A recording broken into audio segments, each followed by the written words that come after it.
when I look back at the managers you played under at Chelsea, the one that surprised me the most, that he didn't last longer, was Scolari. Yeah. Because the guy's won the World Cup. Yeah. You know, you come from Avram Grant, who doesn't know what he's doing, and then you got a World Cup winning manager. Now, I know the Brazil team, of course, are very good and so forth. Why didn't it work out for him there? I still don't really know.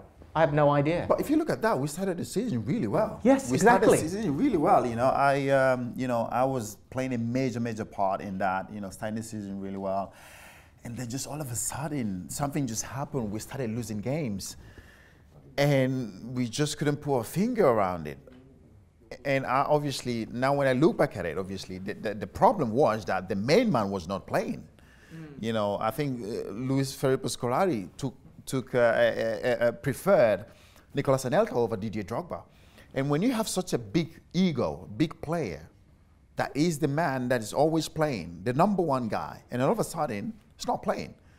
Walks around the training ground, sober, not happy, walking around, grumpy. It rubs around everybody, even if we're winning.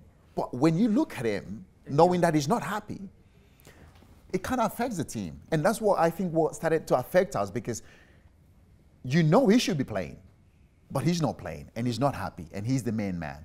Yes, we're winning games. I mean, Anelka was on fire. He was scoring goals.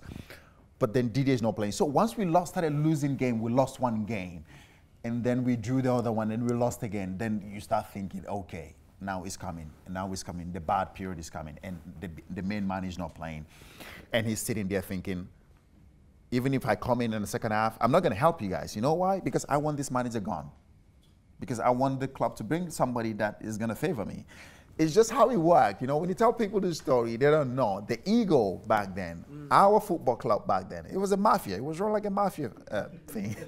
You know, those guys were mafias. Didier, JT, Frank, Peter Cech, they were the mafias. If they are not playing, they will let it know to the owner.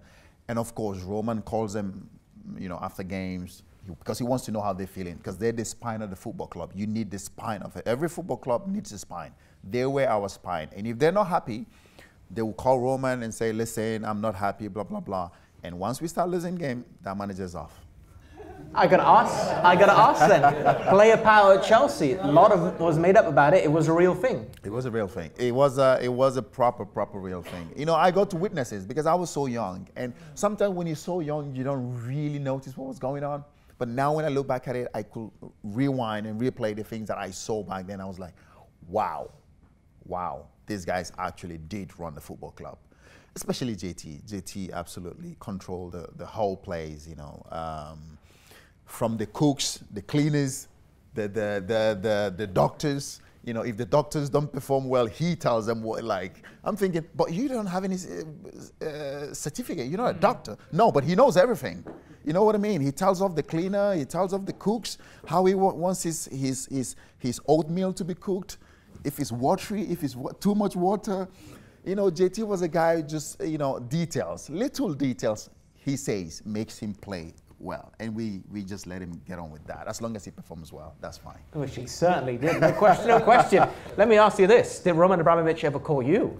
Not me. I wasn't part of the. Never. clique. The whole time you were there. I think towards the later stage, yeah. I think I got accepted into the gang. You know what I mean? I became one part of, yeah. Just on the side, but part of it, but on the side. But it's good to be part of the clique, which is what you call it, because then, you know, when sort of decisions about to be taken, they sort of involve you. You know, you become like a elder statesman in the restaurant. Because I've been there for like 11 years, and for me, that was a long time. I was there. Didier Drogba left, came back. I was there. Jose Mourinho left, came back. So I became like one of the furnitures in the place. So for me to become part of, you know, the clique was pretty special. And it must be extraordinary for one of the clique to be forced out of their position, because the one I remember is when Courtois came about. Yeah. And then Cech had to make way. Oh, yeah. But that must have been dramatic. That was a big call. That was a big call, because I think Cech still thought he still has a lot to offer for the football club. But then again, Courtois coming up, young goalkeeper, very, very good goalkeeper coming up, and of course the club bought him, loaned him out, and then brought him back. So I think it was time for him to come in, and Courtois, one of the reasons he had to come in was like, he said, listen, if I'm coming back, I have to play. I'm not coming back to sit down. I'm coming back to play. I remember the first couple of games, of course, Peter Cech started just to smoothen him up a bit. But we could all see where this was going. And you won those games with him there. We won those games. And then, of course, Courtois then was on the bench. And then he started not being happy and then went up to the bosses and said, listen, we had an agreement. I'm back here to play, not to sit on the bench. What do? Peter Cech comes out.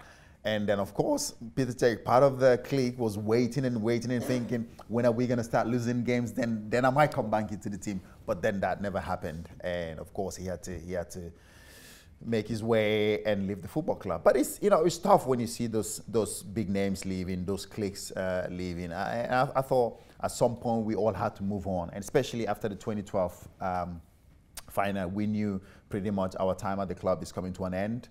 And especially Didier Drogba and Frank Lampard, I thought as well, who left and went to City, I think. Yeah. So yeah. So for us, it was difficult. We knew it's time for a change. It's time for a new era. And it doesn't matter how much you love something. At some point, you have to know that your time is up, and you have to, you know, you have to move on. Yeah.